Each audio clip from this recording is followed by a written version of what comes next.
Eh bien, bonjour à tous et merci d'assister donc à cette présentation live donc sur le changement climatique et ses impacts, avec une question un petit peu centrale, à savoir est-ce qu'un monde plus chaud est encore un monde assurable? Alors, je vais me permettre de faire juste une introduction pour que vous ayez juste les règles de base, c'est-à-dire que c'est un webinaire qui est enregistré. Normalement, vous mettez toutes les questions sur le chat et par contre, on vous remercie de couper le son de votre micro parce que parfois, on entend effectivement tout ce qui se passe un peu chez vous, ce qui est logique. Dernière chose, vous avez donc une tribune, alliée à la tribune, 2 experts de l'assurance que je vais laisser se présenter et le replay sera disponible à partir de demain si jamais vous ne pouvez pas assister à l'heure totale qui concerne donc ce webinaire. À plus tard. Merci Isabelle. Eh bien donc, je vais te présenter rapidement. Donc, Gaël Léger, je suis un des associés de l'ABGES et en charge de l'offre de formation assurance au sein de l'ABGES. J'ai une expérience d'une trentaine d'années dans le domaine de l'assurance, plutôt au profit des directions financières. Et j'ai le plaisir aujourd'hui d'interviewer Pascal Serran, qui va se présenter maintenant.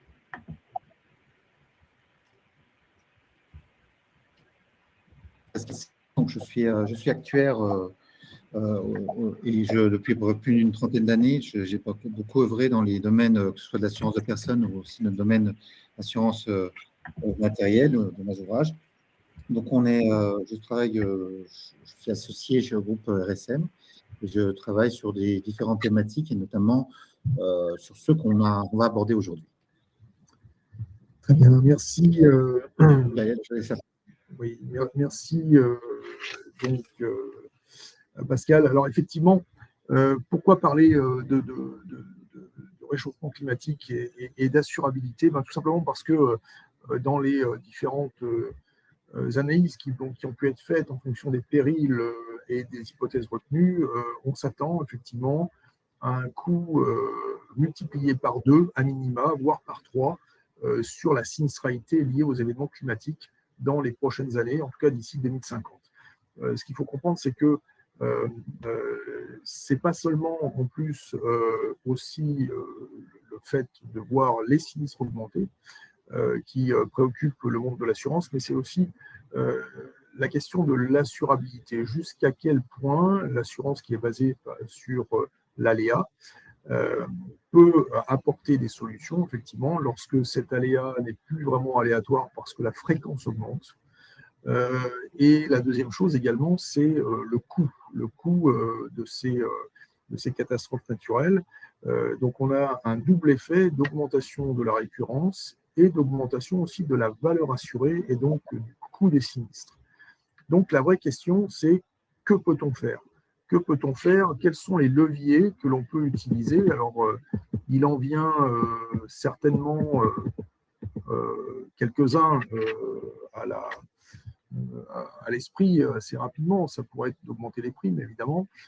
Ça pourrait être aussi peut-être de renoncer à la couverture de certains risques. Et ça peut aussi, peut-être de façon plus positive et de façon peut-être un peu moins défensive, eh bien, imaginer des solutions autour de la prévention notamment, et de finalement conditionner les garanties à cette prévention. Peut-être quelques chiffres pour fixer un petit peu les éléments.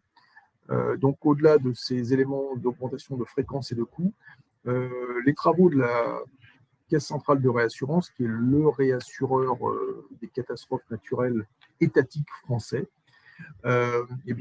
projette une augmentation de plus de 40% de la sinistralité à l'horizon 2050, du seul fait du climat, du changement climatique. Et si on rajoute l'évolution des enjeux assurés, c'est-à-dire notamment le prix de ce qui est assuré, la valeur assurée, eh bien, cette augmentation serait de 60%. France Assureur, de son côté, projette un coût cumulé des événements naturels de 143 milliards d'euros entre 2020 et 2050, c'est-à-dire une augmentation de 93% par rapport à la période 1989-2019. Alors, du coup, quelle réponse? Faut-il augmenter les tarifs? Faut-il réduire les garanties? Faut-il refuser d'assurer? Ou faut-il miser sur la prévention? Pascal, quel est ton avis? En tout cas, effectivement, un contexte assez important. C'est vrai que la notion climatique est vraiment, je pense que pour tout un chacun a bien compris que finalement, on est périodiquement et de plus en plus fréquemment atteint par ce phénomène. Donc, c'est vrai que, comme tu l'évoquais tout à l'heure, logiquement, beaucoup d'acteurs procèdent naturellement à l'augmentation des tarifs.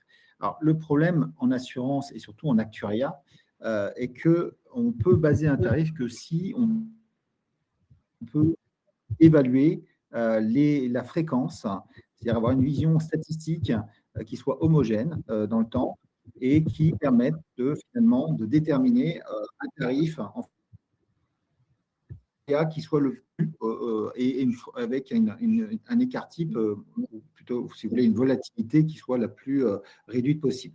Bon, il s'avère que l'augmentation des tarifs, c'est une mécanique presque comptable. On applique lorsque l'on voit finalement arriver des niveaux d'indemnité à verser de manière assez conséquente, surtout lorsque vous avez de gros sinistres climatiques. Alors, vous avez des effets qui sont effectivement un peu saisonniers. On le sait que la grêle intervient plus souvent sur certaines régions, alors que dans d'autres cas, c'est plutôt le vent qui va jouer, ou voire éventuellement les inondations comme telles qu'on a connues récemment. Donc, effectivement, la notion de fréquence, elle est un peu biaisée par des événements qui peuvent être beaucoup plus, avec une amplitude beaucoup plus forte. Donc, l'augmentation des tarifs est une première réponse, mais ça ne peut pas être la réponse, on peut en parler, parce qu'on sait très bien que plus on va augmenter les tarifs, plus certains acteurs vont commencer à franchir le pas sur l'auto-assurance. Pourquoi? Parce que le prix, des fois, pour certains acteurs, vont considérer, des groupements, par exemple, dans le domaine de l'immobilier, vont considérer que l'auto-assurance devient finalement aussi cher que de payer une prime à un assureur.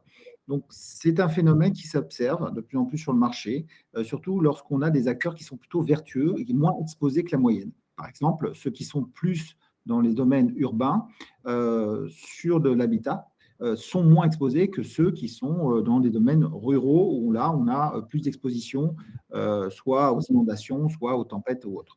Donc ça, c'est un vrai sujet. Donc, on va parler d'anti-sélection de certaine manière, puisque certains groupes peuvent s'éloigner et chercher, pourquoi pas, à créer leur propre captive. Et ça, on en a beaucoup, de plus en plus, sachant qu'en plus, il y a une législation qui s'est assouplie là-dessus en France, qui permet justement d'apporter des intérêts fiscaux, de constituer une captive, c'est-à-dire une captive d'assurance, et créer sa propre compagnie d'assurance et conserver les primes et payer dans le temps ces sinistres en mettant de côté finalement ce que pourrait être versé à un assureur, de conserver l'essentiel des primes et éviter que, je dirais, cette richesse puisse finalement servir à indemniser des acteurs un peu moins vertueux.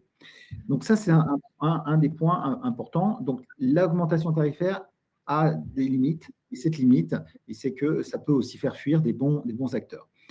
Alors après, effectivement, comme tu l'as souligné, on est aussi sur des combinaisons qui sont de plus en plus produites dans le cas des échanges entre les assureurs et leurs assurés, c'est de pouvoir aussi augmenter des franchises, adapter les garanties, les limiter, voire même faire augmenter le niveau des exclusions, parce que vous avez plusieurs exclusions qui peuvent se cumuler selon la nature des risques que vous couvrez. Donc, cette notion, je dirais, d'adaptation, elle a aussi ses limites, comme la première que je viens d'évoquer, augmentation tarifaire, mais c'est une solution alternative, sachant que les assureurs trouvent la parade pour aussi constituer des provisions un peu d'avance. C'est-à-dire qu'un sinistre qui est de nature exceptionnelle, c'est comme une sorte de sinusoïdal qui va se produire comme une vague, si vous voulez. C'est une vague qui va se produire à un moment donné sur un cycle plus ou moins long. Par exemple, vous avez des cycles tous les 10 ans, des fois tous les 50 ans, ou une centaine d'années, comme par exemple Cynthia. Vous avez un cycle très long, mais que lorsque le cycle vient à se produire, ça déchaîne, je dirais, l'environnement est assez déchaîné et qui cause un maximum de dégâts. Donc, ces cycles-là, les assureurs commencent un peu plus à les maîtriser et pour éviter de se retrouver confrontés à faire face à des niveaux de sinistralité extrêmement fortes et qui peuvent influer fortement aussi sur les tarifs, eh bien, ils constituent d'avance des réserves pour, quelque part, amortir l'arrivée de ces sinistres qui, malheureusement, ils ont de gros acteurs comme Groupama ou des grands acteurs Crédit Agricole ou autres, on constate aussi que cette fréquence de gros événements, des fréquences de retour, eh bien, viennent à se contracter petit à petit dans le temps. C'est-à-dire qu'un événement majeur qui se passait tous les 10 ans, eh bien, maintenant, on va commencer à le constater tous les 5 ans. Ce qui veut dire que lorsque vous cherchez à amortir, prévoir dans vos provisions ces événements majeurs, eh bien, vous l'amortissez plus sur 10 ans, vous l'amortissez maintenant de plus en plus sur 5 ans. Vous voyez, ça peut avoir des conséquences assez importantes et bon, forcément, ça a une incidence indirecte quand même sur les tarifs et sur les produits que l'on peut, les ressources que l'on peut chercher par ailleurs, qui nous amènent effectivement à constituer ces provisions complémentaires. Enfin, pour revenir sur la question, Gaël, sur la prévention, effectivement, c'est un levier important et c'est plutôt vertueux parce que c'est vrai que la prévention limiter la pression, mais de se retrouver avec des possibilités de limiter, par exemple, une construction qui soit au bord d'une rivière, sachant qu'elle a peut-être les 10 ans aussi, parce que historiquement, les anciennes constructions sont bâties d'une certaine manière. Et par exemple, en Gironde, vous avez beaucoup de constructions qui ont pris l'eau, que d'autres ne l'ont pas. Ce qu'on appelle les girondines, qui sont surélevées naturellement. Ce sont les anciennes maisons qui ont fait face à des crues. La prévention, ça peut être aussi, c'est un moyen d'adapter les constructions, de reconfigurer le paysage urbain, des adéquates. Par exemple, l'argile, lorsque vous avez des terrains argileux, eh bien, vous pouvez vous retrouver avec des bâtiments par la contraction de l'argile ou au contraire l'écartement, enfin plutôt la dilatation de l'argile qui peut amener à fissurer des façades. Et donc, tout ça fait que les matériaux peuvent aussi évoluer et mettre en place des revêtements qui soient un peu plus élastiques, qui permet aussi d'éviter que des infiltrations se produisent, etc. Donc, tout ça, il y a beaucoup de solutions, si ce n'est que la limite, c'est que la prévention a un coût et il faut investir. Donc, et souvent, c'est la limite de l'exercice où on ne peut pas construire une digue à moindre coût, on ne peut pas construire des bâtiments antisismiques ou de manière qui soit un peu plus, je dirais, vertueux, faire face à un aléa climatique tel que la grêle, comme par exemple des tuiles composites synthétiques pour éviter justement qu'elles se brisent lorsque la grêle tombe. Mais tout ça fait que c'est un coût et que tous les acteurs ne sont pas prêts à investir sans aide de l'État. Oui, merci Pascal pour cet éclairage. Effectivement, je rebondis sur deux choses. Oui, le développement des captifs d'assurance et de réassurance, c'est quelque chose effectivement qui fait du sens avec une évaluation favorable de la réglementation, notamment avec la possibilité de constituer ce qu'on appelle des provisions de résilience. Et plus généralement, d'ailleurs, ces provisions qui permettent d'anticiper la cyclicité de ces phénomènes naturels, tels que par exemple que la provision d'égalisation, eh bien, ont fait l'objet d'aménagements récents, puisque sur certains risques catastrophiques, eh bien, on peut doter effectivement cette provision d'égalisation sur 10, voire 15 ans, ce qui permet de mettre de côté finalement des résultats positifs les années où il y a peu de sinistralité et d'aller piocher dans ces réserves effectivement pour atténuer l'impact des événements majeurs qui peuvent résulter des catastrophes naturelles. Donc en fait, je comprends qu'il y a plusieurs solutions. Est-ce qu'elles sont exclusives ou est-ce qu'elles peuvent être combinées ? Alors, ces solutions, elles sont les réponses des assureurs face à ces événements climatiques, elles sont diverses et variées. Bon, effectivement, on peut combiner à la fois une augmentation de prix léger, enfin, augmentation maîtrisée, on va dire, des prix, des expositions qui soient revues aussi, c'est-à-dire on retravaille un peu en tant qu'assureur l'exposition, c'est-à-dire les offres qui sont faites sur certaines typologies de risques. Il y a une diversification qui est importante, la diversification géographique. Alors, lorsque vous êtes en zone rurale ou en zone urbaine, comme j'évoquais tout à l'heure, eh bien, les assureurs cherchent un peu plus à ne pas se concentrer sur une région et d'ailleurs même cherchent à mixer les zones urbaines avec les zones rurales. Donc, vous voyez qu'il y a des moyens de pouvoir améliorer je dirais la mutualisation des risques dès lors qu'on ne met pas tous ses œufs dans le même panier. Donc, on a vraiment à chercher à diversifier son exposition. Et ça, c'est une solution qui est de plus en plus retenue par les grands assureurs.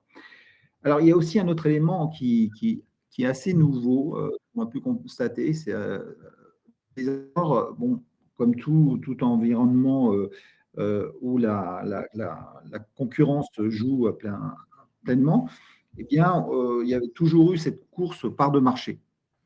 Et on s'aperçoit de plus en plus maintenant que les assureurs ont plutôt tendance à ralentir cette course, voire même à maintenir leur position de marché pour ne pas justement s'exposer davantage. Et chercher, en travaillant sur la diversification, à continuer à croître leur activité, mais sur certains types de marchés, on cherche plutôt à se maintenir qu'à se développer. Alors, c'est une stratégie qui peut toujours être payante en assurance, dommage, parce que de plus en plus les assureurs aux aléas climatiques, ça on le sait, c'est malheureusement inéluctable, mais on va aussi faire attention aux effets de concentration. On va s'écarter un peu de ces effets. On va faire attention aussi aux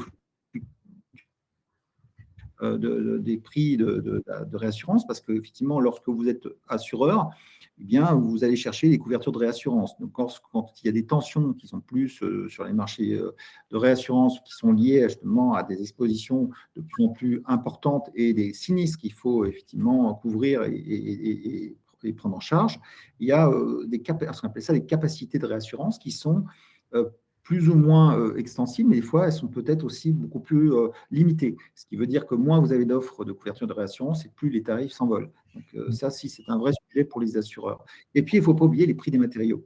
Parce que c'est bien de pouvoir assurer, mais souvent aussi, on remplace. Lorsqu'on doit remplacer, que ce soit des pièces d'automobile ou certaines parties qu'on indemnise sur des remplacements de matériaux particuliers, effectivement, il y a aussi cette notion d'inflation qui est à prendre en considération et qui a marqué pleinement lors je dirais, des dernières années où on a connu une inflation assez forte. Eh bien, ça a été un vrai sujet pour les assureurs pour maîtriser, quitte à prendre des pièces de rechange, enfin des pièces plutôt d'occasion, pour essayer de gagner un peu, je dirais, des marges de manœuvre et éviter la flambée des prix au niveau plus des cotisations. Merci Pascal. Oui, effectivement, on voit bien que le paysage se recompose, effectivement. Il y a des solutions, on va dire aussi alternatives, qui peuvent se mettre en place.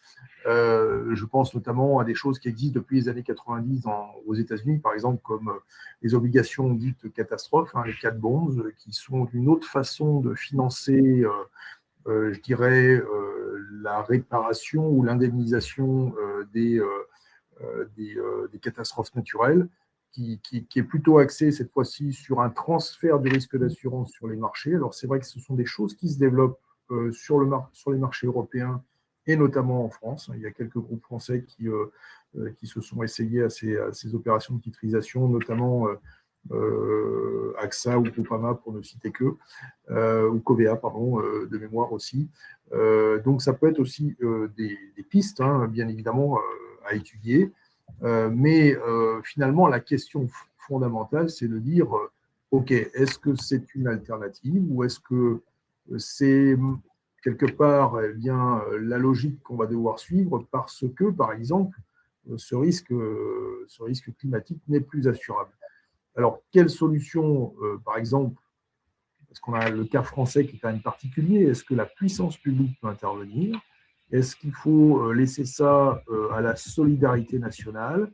Et dans le cas particulier du marché français, quel est le rôle de la Caisse nationale de réassurance ou des fonds de garantie qui viennent quelquefois en appui, voire en substitution dans certaines situations, avec notamment des catastrophes majeures. Alors, donc, je pense que ce point-là est un élément essentiel, Gaël. C'est la solidarité nationale est un point, un pilier qu'il faut souligner. Alors, c'est vrai qu'en France, on a des schémas où la solidarité nationale joue sur différents pans. On parle de la retraite, on parle de la sécurité sociale, etc. Mais effectivement, au niveau des catastrophes naturelles, la France est dotée d'un outil qui est extraordinaire. C'est bien entendu la Caisse centrale de réassurance. Alors, il faut savoir qu'elle n'est pas toute jeune, hein. Elle commence à faire, elle approche petit à petit de sa cinquantaine d'années de création. Alors, c'est tout en début des années 80, déjà, vous voyez, on remonte déjà assez loin. Et la France a quand même traversé des grosses crises, il ne faut pas l'oublier, des crises qui sont des crises climatiques, hein, notamment la sécheresse 76, hein, qui a marqué les esprits et qui reste un marqueur, on peut dire, fort dans les mémoires et dans les annales statistiques. Mais on a eu d'autres événements qui sont produits, notamment en 82. Et c'est là où la loi enfin, en 82, il y a eu des grosses inondations, vraiment des dégâts qui sont causés en sud de la France. Et il y a eu à un moment donné un décret qui est tombé, c'est donc cette loi du 13 juillet 82, qui a mis en place ce qu'on appelle le régime de CatNat. Alors, cette loi, elle repose sur le principe fondamental de la solidarité nationale face aux catastrophes naturelles. Donc, c'est une loi importante, hein, qu'il faut avoir à l'esprit parce qu'elle est vraiment un élément clé d'un dispositif que l'on peut dire assez unique, qu'on ne peut pas trouver dans tous les pays. Donc, c'est vraiment un dispositif de sécurité où l'État se porte garant, quoi qu'il advienne, lorsqu'on est confronté à des phénomènes exceptionnels, inassurables, on peut dire à un moment donné. Et donc, ça, c'est un point essentiel qu'il faut avoir à l'esprit. Donc, ça veut dire que les pouvoirs publics, ils seront, quoi qu'il en soit, impliqués à grande échelle, hein, et que leur couverture est sans limite. Donc, ça, c'est vraiment un élément assez unique. Et alors, ça veut dire qu'aussi que ces pouvoirs publics ne vont pas prendre en charge n'importe quoi. Il faut avoir ça aussi à l'esprit, c'est qu'ils vont prendre en charge dans la mesure, au travers de la réassurance, via cette caisse de réassurance, la CCR, qui va réassurer les assureurs qui, eux, vont faire l'avance, vont payer les indemnités, enfin indemniser les victimes, réparer les dégâts, mais en contrepartie, ils vont être financés en partie par cette caisse centrale de réassurance. Donc, ça va avoir le bénéfice de tout ça, c'est que ce régime, il va permettre de couvrir des expositions inégales qui limitent parfois tout ce qu'on appelle la mutualisation des risques. Donc, en assurance, c'est la loi des grands nombres qui compte. Et lorsque vous avez des événements qui sont vraiment uniques tous les 200 ans, qui peuvent se produire, vous prenez le tremblement de terre de Turquie, c'est un phénomène assez exceptionnel avec des dégâts monumentaux. Quand on prend encore il y a un an et demi, je ne dis pas de bêtises, le tremblement de terre au Maroc, où on voit qu'effectivement des villages entiers ont été rasés, ces événements sont exceptionnels, ils sont très très rares, mais ils existent, ils ont leur fréquence qui est sur des durées qui sont assez importantes. Mais quand on est exposé à ça, l'assurance ne peut plus fonctionner. On est vraiment dans une situation où on ne peut pas mutualiser des risques avec une telle ampleur de sinistres. Donc, en France, tout ce qui est les périls, on appelle ça les périls naturels, on a découpé ça en deux catégories. Alors, vous avez les catégories de dispositifs qui touchent les dispositifs d'assurance classiques. Le type, un contrat d'assurance, vous êtes assuré sur du glace, on pourrait dire, sur aussi tout ce qui est des eaux, etc. Donc, ça, c'est des dispositifs qui sont classiques. C'est essentiellement le marché privé, même que le marché privé qui prend ce type de risque. Et puis, vous avez aussi d'autres risques qui nécessitent des dispositifs dits spécifiques. Donc, c'est la deuxième catégorie. Et là, c'est fortement cadré par l'État pour que le plus grand nombre on va dire, de personnes sinistrées ou d'entreprises sinistrées puissent bénéficier d'une couverture pour faire en sorte que cette couverture puisse se jouer parce que le marché ne peut pas répondre, ne peut plus répondre. Donc là, c'est un dispositif qui est assez fort et qui mérite un certain nombre, je dirais, d'étapes avant de pouvoir bloquer cette manne complémentaire financière qui permet de couvrir des sinistres de grande ampleur. Alors, pour une idée un peu de ce que représente cette forme de mutualisation, c'est sûr que lorsqu'on est sur des risques de tempête, de grêle, de poids de neige, il faut savoir que ça relève de la première catégorie que j'évoquais tout à l'heure. Lorsque vous sortez de cette catégorie-là, vous êtes dans le domaine un peu plus exceptionnel, et c'est pour ça qu'on parle de régime d'indemnisation de catastrophes naturelles. C'est vrai que le terme catastrophe naturelle, vous l'entendez dans la presse ou dans les médias, lorsqu'il y a un événement majeur qui se produit, eh bien, on attend une chose, c'est qu'on ait une décision des pouvoirs publics pour décréter qu'on est face à une catastrophe naturelle. Alors, c'est vrai que quand on regarde les effets de la tempête et de la grêle, on sait que la quasi-totalité de la population en France est exposée à ce type de phénomène météorologique.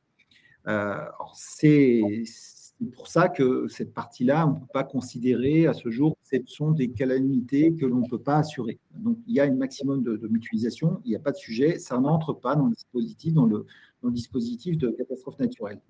Alors que si on prend les inondations, la sécheresse géotechnique, les inondations, c'est 25% des habitations exposées en France. Vous voyez, on n'a quand même pas le même volume d'habitations qui sont soumis à des risques d'inondation. La sécheresse géotechnique, ça représente à peu près 54%. Ce n'est pas toute la population, je dirais, ou tout le territoire français. Ou encore les séismes, c'est encore plus réduit, parce qu'on est plus à 28% des habitations qui sont situées en zone d'aléas sismiques modérés. Par exemple, la Côte d'Azur ou autre, même si on se dit sismique, c'est quoi? On a eu, il y a 4 ans à peu près, en Vendée, un sismique, qui n'ont pas fait de dégâts, mais on voit que ça peut bouger à certains endroits et peut, dans certains cas, produire des effets en chaîne et avec des conséquences assez importantes.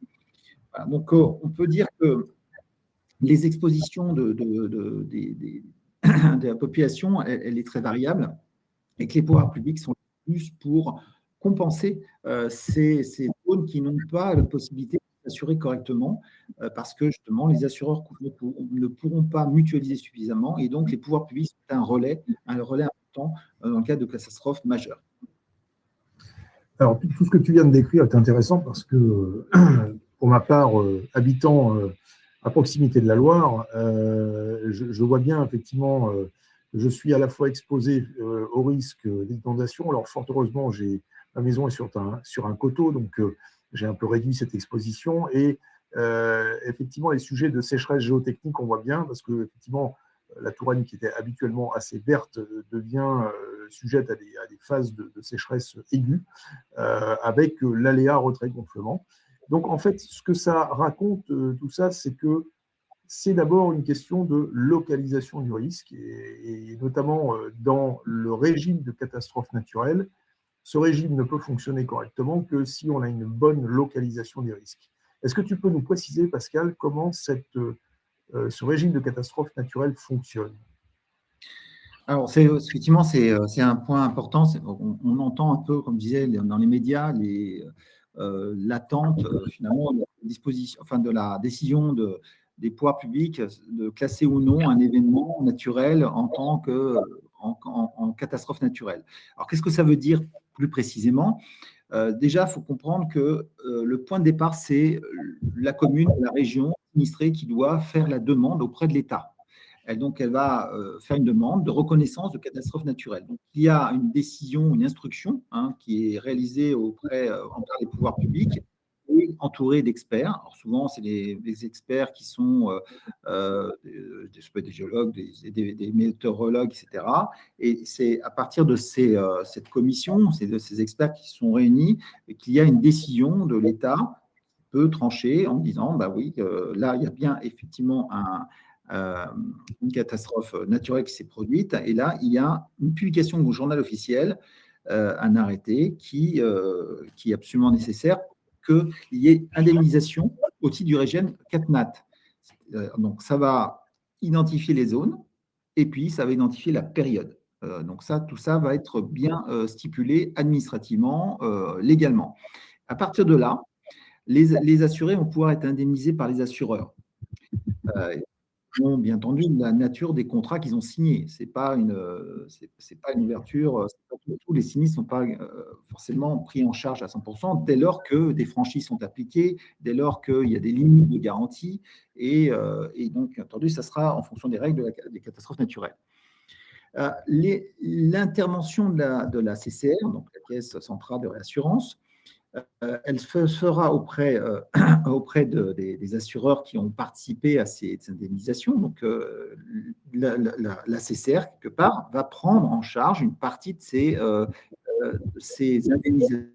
Il y a des remboursements, surtout lorsque vous êtes exposé à des cas extrêmement importants et tellement élevés. Eh bien, cette garantie, quoi qu'il en soit, elle sera illimitée puisque l'État se portera garant auprès de la CCR. Ça va permettre, bien entendu, quoi? Ça va permettre surtout qu'on arrive à mutualiser de manière nationale cette incidence. Donc, c'est-à-dire que la prise en charge est possible grâce à une mutualisation nationale. Et surtout, on va maintenir l'assurabilité de ce type de risque. Imaginez que dans certains cas, vous avez des sinistres qui se sont produits de manière successive, mais les assureurs se retirent du marché et vous vous trouvez dans des situations très compliquées en tant qu'entreprise ou particulier de vous assurer. Alors, le régime, bien entendu, se repose sur 3 niveaux complémentaires. Comme j'évoquais, il y a l'État qui doit reconnaître la catastrophe, les assureurs qui indemnisent les assurés, et puis la Caisse centrale de réassurance qui réassure les assureurs avec toujours cette garantie d'État. Donc, vous voyez, c'est un système qui est hybride, public-privé, mais qui montre son efficacité sur le plan financier, qui montre aussi une certaine, je dirais, sécurité pour la population française lorsqu'elles se trouvent exposées à des risques climatiques extrêmes. Alors, il y a quand même des limites dans ce système. Alors, vous avez compris que, avant tout, c'est une décision administrative. Tant qu'on n'a pas cette décision administrative, il peut se passer des jours, je ne dis pas des semaines, mais en tout cas, il peut se passer un certain laps de temps. On l'a vu lorsqu'on a été, il y a eu, il y a 2 ans de cela, à Mayotte, en fin d'année, en décembre 2024. Il n'y a pas eu tout de suite, l'arrêté n'est pas tombé immédiatement. Il a fallu qu'ils aillent quand même inspecter parce que c'est quand même une île un peu lointaine. Donc, il faut quand même s'assurer qu'on est bien dans le cas d'une catastrophe naturelle. Bon, malgré les dégâts qui ont été filmés, donc ils ont quand même.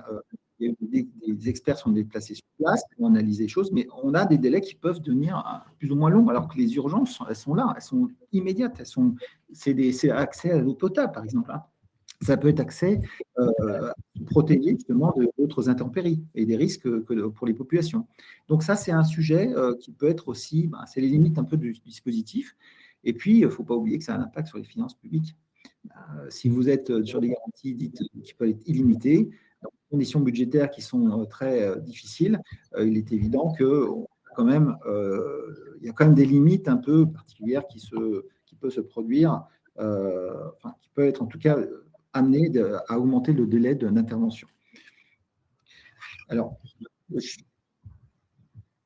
oui, peut-être une petite illustration, Gaël, je voudrais juste parler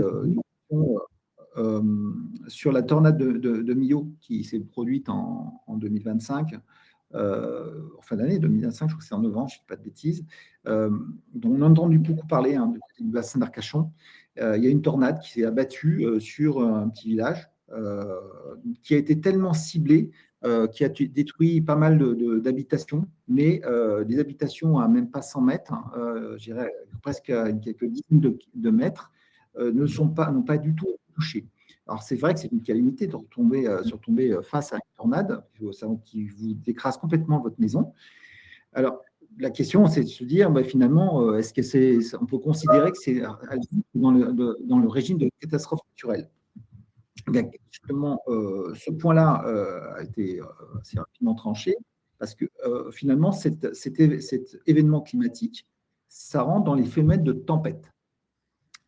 Alors, qu'est-ce que ça veut dire? C'est que lorsque vous êtes dans un régime de CatNat, on va considérer que tout ce qui entre dans le cadre des vents violents, de la grêle, de la neige, vous n'avez pas de dispositif, vous ne pouvez pas bénéficier du dispositif de régime de CatNat. Donc, ça a été exclu à ce niveau-là.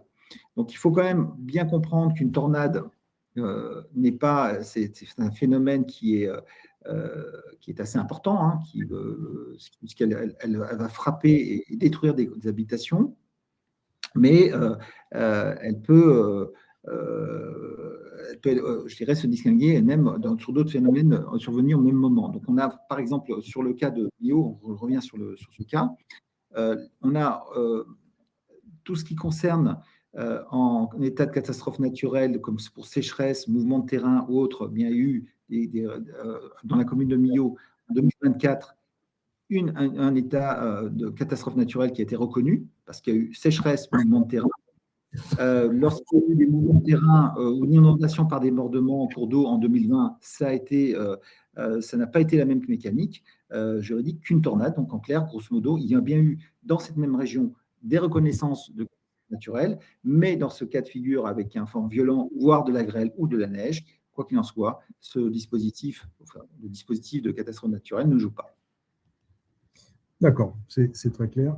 Alors, tu parlais tout à l'heure de l'auto-assurance ou de la renonciation à s'assurer. Du coup, qu'est-ce qui se passe pour des entreprises, des particuliers qui ne seraient pas assurés en catastrophe naturelle, par exemple, et dès lors qu'ils subissent effectivement les conséquences de ces événements naturels? Alors, ça, c'est une bonne question aussi. J'ai un petit problème. Donc, oui, c'est une très bonne question parce que, effectivement, quand on entend dans les médias que l'arrêté de catastrophe naturelle a été publié au journal officiel, on a l'impression que finalement, c'est un peu une sorte de dôme de sécurité qui s'abat sur une région pour tout le monde. Alors, ce n'est pas le cas. Malheureusement, comme je l'évoquais, alors, on dit souvent, c'est la solidarité nationale, certes, elle va passer prioritairement en France lorsqu'il y a une catastrophe naturelle, mais elle va passer que par l'assurance. C'est-à-dire que si vous n'avez pas de contrat d'assurance, eh bien, vous n'allez pas bénéficier de cette solidarité nationale. Donc, on dit souvent dans l'adage, c'est face au risque climatique, ne pas être assuré, c'est accepter de porter seul le coût du sinistre. Donc, quoi qu'il en soit, si vous n'êtes pas assuré, vous êtes exclu. Mais il existe des aides exceptionnelles qui sont données, enfin, qui sont attribuées au cas par cas. Il peut y avoir des fonds d'urgence qui existent, mais des fonds d'urgence qui peuvent être mobilisés. Alors, des aides aux particuliers, des soutiens aux collectivités avec des risques, ces aides soient. On va voir en fonction du contexte budgétaire jusqu'où on peut allouer une aide. Alors, si vous avez un besoin, je ne dis n'importe quoi, de 200 000 euros parce que votre bâtiment industriel a été complètement détruit et que les assurances n'ont malheureusement pas pu jouer, il est évident que si la commune ou la région vous donne 20 000 euros, il y a des solidarités d'entreprises qui existent, hein, qui ne sont pas toujours automatiques, mais quoi qu'il en soit, dans le cas des catastrophes naturelles, elles peuvent être sollicitées et dans certains cas pouvoir bénéficier de quelques petites aides, mais ça ne sera pas des aides qui répondront à tous les besoins. Il y a aussi des aides aux collectivités locales, ce qu'on appelle le secours d'urgence, aussi les relogements temporaires, donc c'est plutôt des actions qui sont des moyens mis à disposition. Et puis enfin, on a aussi des aides sociales dans certains cas, certaines aides sociales pour les personnes les plus précaires qui se retrouvent vraiment tout à fait démunies suite à une tempête, par exemple, enfin une tempête, un événement climatique, c'est vrai des CatNat. Et donc là, il y a aussi le secours d'urgence et la CAF qui peut aussi être un problème, mais qui reste encore une fois plus, ce sont des aides au cas par cas qui peuvent être ponctuelles, mais qui ne sont pas non plus de grands montants qu'on peut s'attendre. Surtout, avoir bien l'esprit que ce dispositif de CatNat fonctionne dès lors qu'on est assuré.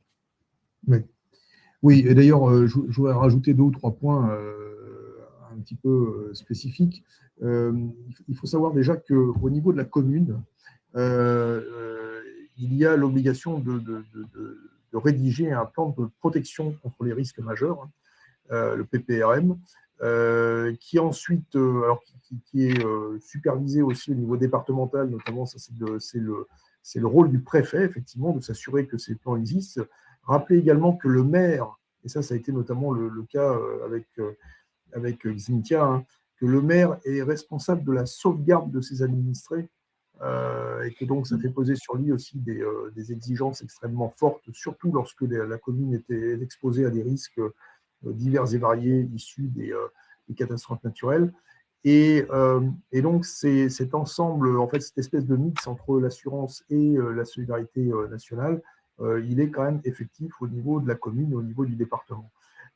Et je voulais t'interroger sur le sujet des agriculteurs, des collectivités ou de l'outre-mer. En fait, comment ça se passe? Est-ce qu'il y a des dispositifs spécifiques à ces 3 types, je dirais, de victimes potentielles, entre guillemets, de ces événements climatiques? Ah oui, alors, tout à fait. Ça, c'est un point important parce qu'effectivement, on entend aussi par les médias lorsque vous avez la grêle qui s'abat sur les vignes, par exemple. Hein, les viticulteurs sont très soumis aux aléas aussi climatiques, que ce soit la sécheresse, que ce soit les grêles. Bon, c'est vrai qu'on entend souvent qu'on cherche enfin, en tout cas, je dirais la profession se retourne encore une fois de plus vers l'État et souhaite d'être indemnisé de ces calamités naturelles. Donc c'est ce qu'on appelle pour les agriculteurs, bon, je parlais du terme de calamité, oui, c'est calamité agricole. Donc c'est un dispositif très spécifique. Je vous avais parlé tout à l'heure que tout ce qui concerne les tempêtes, la grêle, la neige, n'entrait pas dans le dispositif CatNat, alors que pour eux, ils ont un dispositif qui leur est propre, compte tenu de leur exposition aux risques climatiques, qui fait partie de leur environnement et qui peut, on parle aussi des marins, hein, ça peut être des marins, comme ça peut être des viticulteurs, comme ça peut être des agriculteurs ou des arboriculteurs. Et forcément, le risque climatique est un élément important qui peut entraîner la faillite de l'exploitation s'ils ne sont pas indemnisés au bon moment. Donc, ces calamités agricoles, c'est un dispositif, comme je disais, spécifique qui permet de pouvoir bénéficier d'aides grâce à un fonds. On pourra en parler un peu plus tard, mais ça, ce n'est pas le sujet dans l'immédiat. Mais en tout cas, ce point-là, on pourra en parler. L'autre point, c'est la collectivité. Les collectivités locales, elles peuvent aussi, une école qui est dégradée par un événement climatique majeur, bien, ils peuvent bénéficier de l'aide de l'État. Des fonds, il existe aussi des fonds spécifiques pour ça, pour aider les collectivités. Et quand on parle de l'outre-mer, on revient toujours mon exemple Mayotte, mais pas que, il y a eu d'autres catastrophes de nature aussi dramatique, eh bien, ils ont des interventions plutôt publiques plus fréquentes. Donc là, cette fois-ci, c'est vraiment les pouvoirs publics qui interviennent et qui vont faire le nécessaire pour déjà évaluer le risque et les moyens à mettre en œuvre dans l'immédiat, parce que effectivement, leur insularité peut être une situation plus délicate et aggravante par rapport à un même risque que l'on pourrait retrouver en métropole. D'accord. Oui, alors sur le sujet des risques agricoles, effectivement, alors d'expérience, effectivement, pour l'avoir vu, hein, le sujet central, là aussi, c'est la localisation. Et alors, ce qui peut arriver concrètement, c'est qu'un agriculteur ait des hangars ou je dirais des implantations sur plusieurs communes. Et quelquefois, par simplicité, par facilité, on ne géolocalise pas toutes les constructions ou tous les points à couvrir par l'assurance en allant chercher effectivement la localisation précise.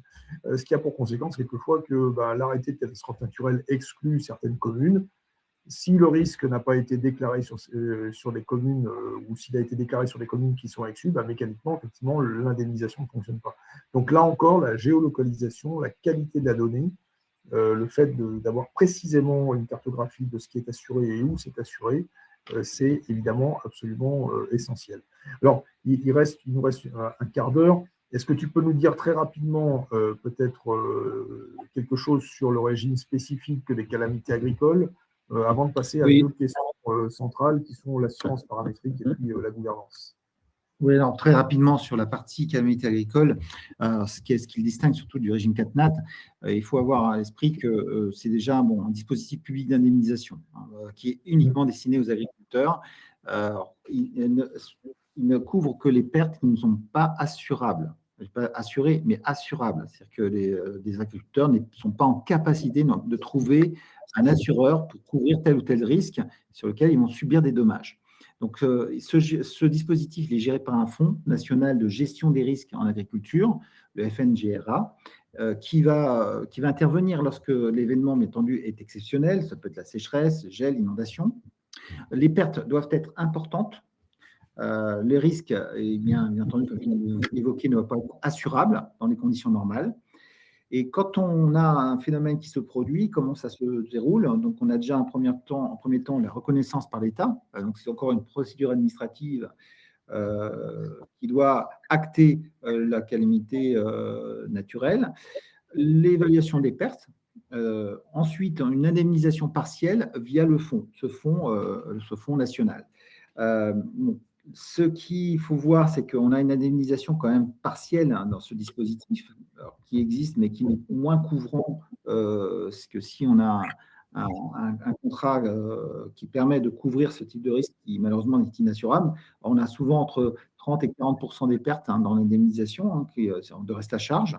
Les délais sont parfois longs et les conditions d'éligibilité sont vraiment très strictes. Donc, il faut voir que globalement, ce système a été profondément revu, réformé depuis 2023.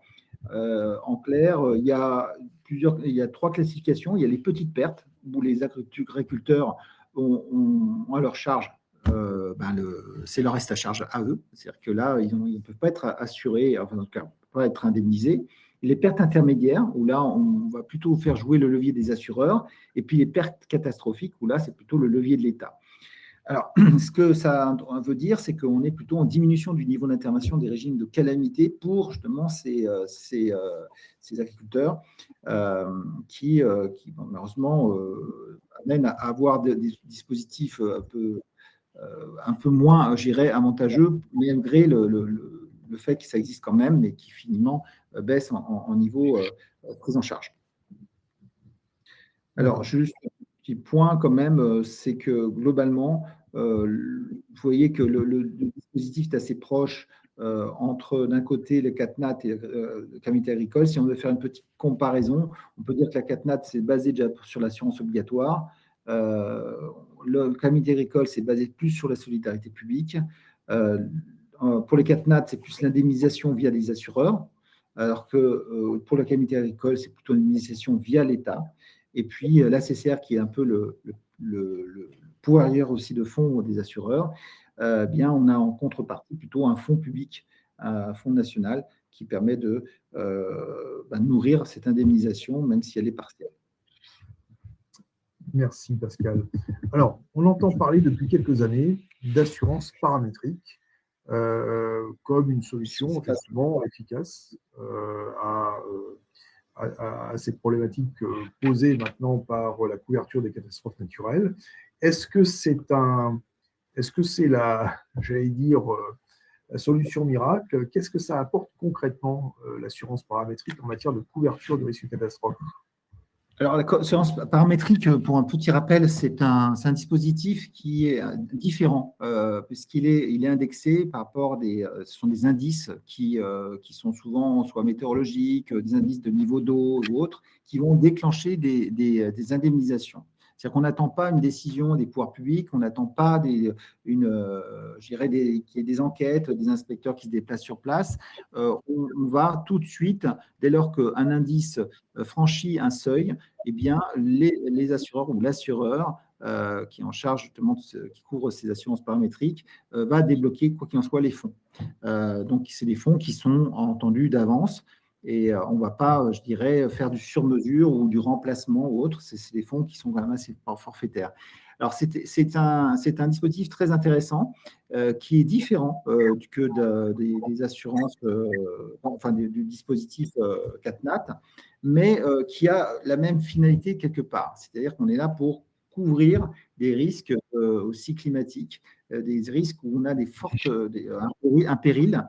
Des fois, on parle de péril climatique, notamment, par exemple, dans certains pays comme en Afrique, la sécheresse est un péril climatique dans le sens où vous pouvez déclencher très rapidement par la suite des famines et voire même des émeutes, parce qu'il ne faut pas oublier que tout ça, ça peut aussi avoir des incidences sur l'environnement politique des pays.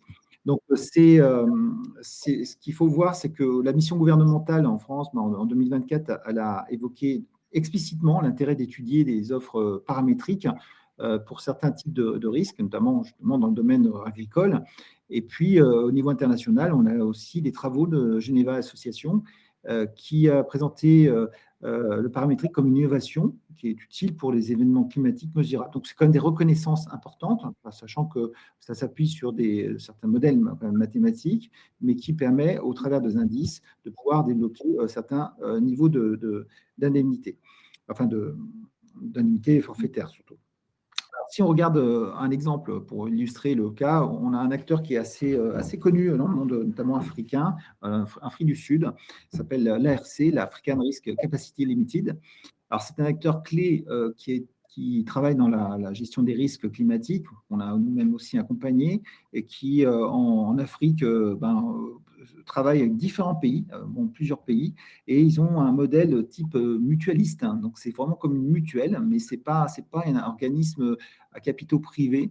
En tout cas, s'il y a des capitaux, ce sont des organismes qui sont para-étatiques, qui vont verser ces fonds à fonds perdus. Des fois, ils ne sont même pas rémunérés, donc il n'y a pas forcément un retour sur investissement. Donc, on est vraiment sur un modèle mutualiste, et ces fonds sont alimentés par des organismes, on disait, donc, de financement non gouvernementaux, et ils ont ces organismes où des gouvernements souhaitent justement être assurés par ce type d'assurance, tout simplement parce que c'est un moyen très efficace de débloquer très rapidement les fonds, surtout lorsque vous êtes dans une situation de détresse climatique, où là, il faut vraiment aller très, très vite.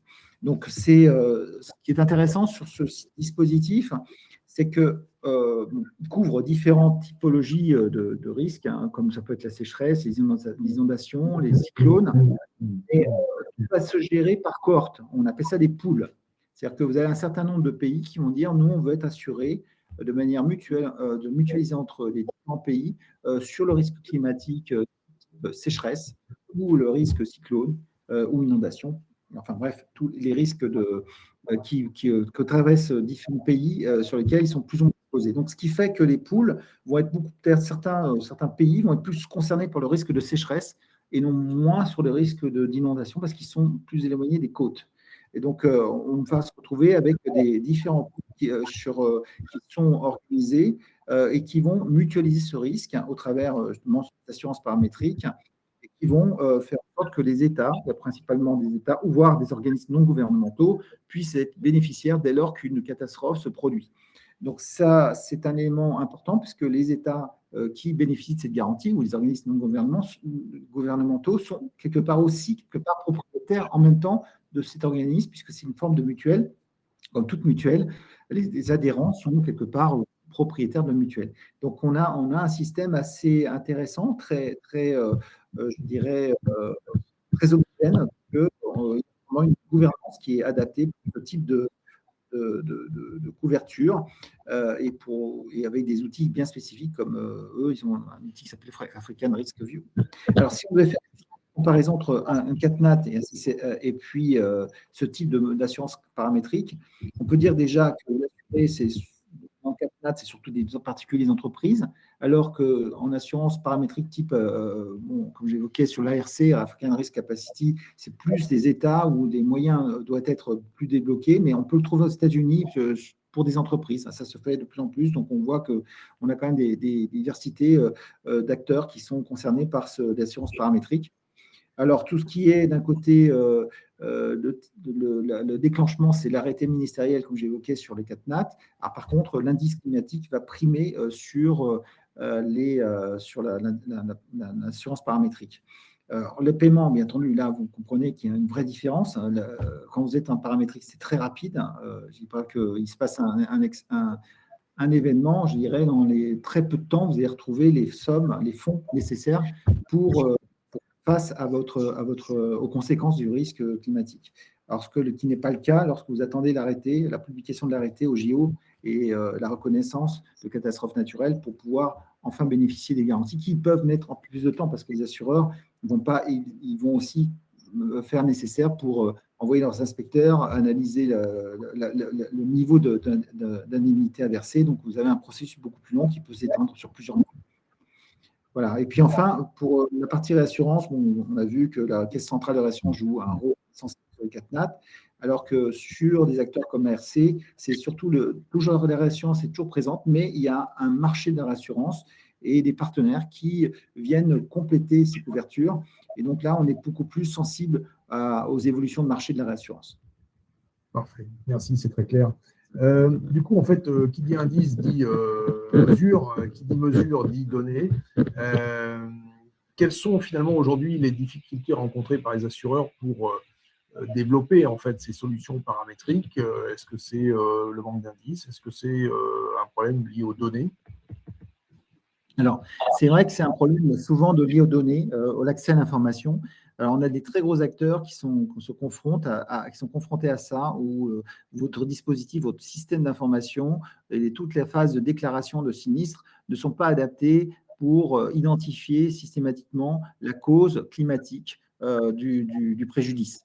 Donc ça, c'est un élément qui, beaucoup d'assureurs, je pense, qui se penchent, enfin, certains assureurs, en tout cas, que nous connaissons bien, se penchent pleinement sur ce sujet pour affiner, pour chercher un niveau, je dirais, de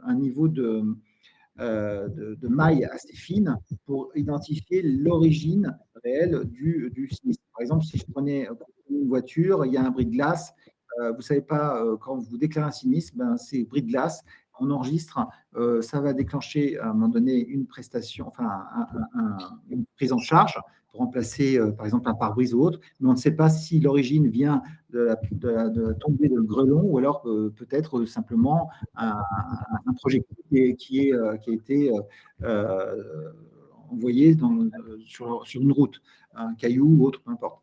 Donc là, on a vraiment ce problème d'identification à ce jour pour bien cerner l'origine du sinistre dans certains cas. Et donc, ce point-là, c'est en cours d'instruction. Effectivement, ça, c'est un élément important. Et la 7e leçon de l'enquête ACPR, il y a eu des belles enquêtes ACPR, parmi les leçons retirées, c'est que l'ACPR a confirmé que la qualité de données et la granularité géographique, la capacité de modélisation reste un enjeu pour la profession, un enjeu décisif.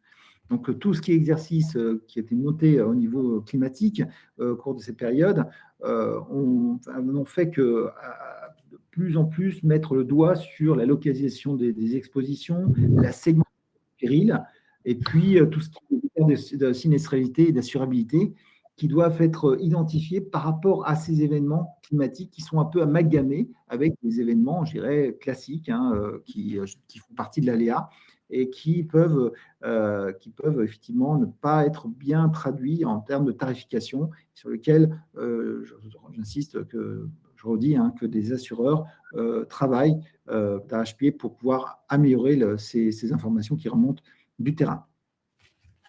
Merci Pascal.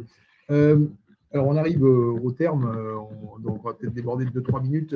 C'est très compliqué. Ce que je vais te demander maintenant, c'est de résumer, peut-être en 2 minutes, les enjeux de gouvernance associés à ces risques naturels.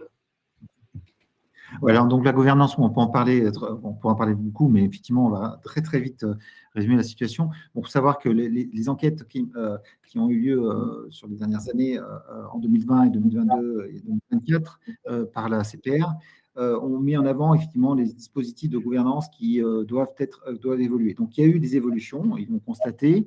C'est très inégal là-dessus, mais en tout cas, l'important, c'est que aujourd'hui, la plupart des conseils d'administration, en tout cas de tout ce qui est le dispositif de gouvernance, sont de plus en plus sensibilisés, ça c'est clair, aux risques climatiques. Alors c'est vrai que la notion de temps court, moyen, long n'est pas forcément toujours bien maîtrisée et surtout son incidence, mais au travers des outils comme l'URSSA, on voit que finalement, et des fonctions clés notamment qui interviennent, on voit de plus en plus des analyses pour mesurer cet impact climatique, notamment, comme je vous parlais, d'un grand acteur sur le marché agricole, notamment, à effectivement modéliser de plus en plus sur ça, sur ces incidences et leur politique, c'est le provisionnement et de tarification en résulte de ces analyses. Donc, globalement, la gouvernance est très consciente, plus dans un exercice un peu, je dirais, RSE, ou en tout cas un peu périphérique, ça devient un élément assez central. Et on voit qu'effectivement, qu'il y a de plus en plus d'analyses de complémentaires qui sont produites pour pouvoir mesurer l'incidence et piloter ce risque au travers des différents exercices. Parfait. Merci Pascal pour ce témoignage extrêmement intéressant. Parmi les auditeurs, il y a peut-être des questions. Je vous invite peut-être à nous les poser directement sur la messagerie. Alors, j'ai effectivement mis un message tout à l'heure pour savoir s'il y avait des questions sur le chat, mais a priori, je n'ai pas eu de réponse. Donc, je crois que c'était très clair. Voilà, ça en a été particulièrement clair. Et concis aussi. Voilà. Un grand merci encore à Pascal pour son témoignage. On voit que le sujet est vaste, le sujet est polymorphe, je dirais. Il est d'actualité et il sera certainement aussi un sujet à traiter dans le futur de plus en plus. Et donc, on se fera un plaisir peut-être de réitérer ces analyses-là dans quelques temps et de voir dans quelle mesure les évolutions qu'on a identifiées se mettent en place sur le marché. On verra la suite du feuilleton, si je puis dire, ou de la série. J'en profite, si vous êtes intéressé par d'autres thématiques. Voici le planning des lives qui sont sur le premier semestre organisé par l'ABGES. Donc, toujours sur ce créneau 17h45, 18h45, mardi ou jeudi. Il y aura une communication sur notre site, également sur LinkedIn. Mais sachez qu'il y en a régulièrement jusqu'à l'été prochain. Écoutez, nous vous remercions tous les trois de votre public pour effectivement votre présence. Et puis, merci surtout à Pascal et merci à toi, Gaël. Et je vous souhaite une bonne soirée à tous. Bonne soirée. Bonne soirée. Merci, au revoir. Merci, au revoir. Au revoir.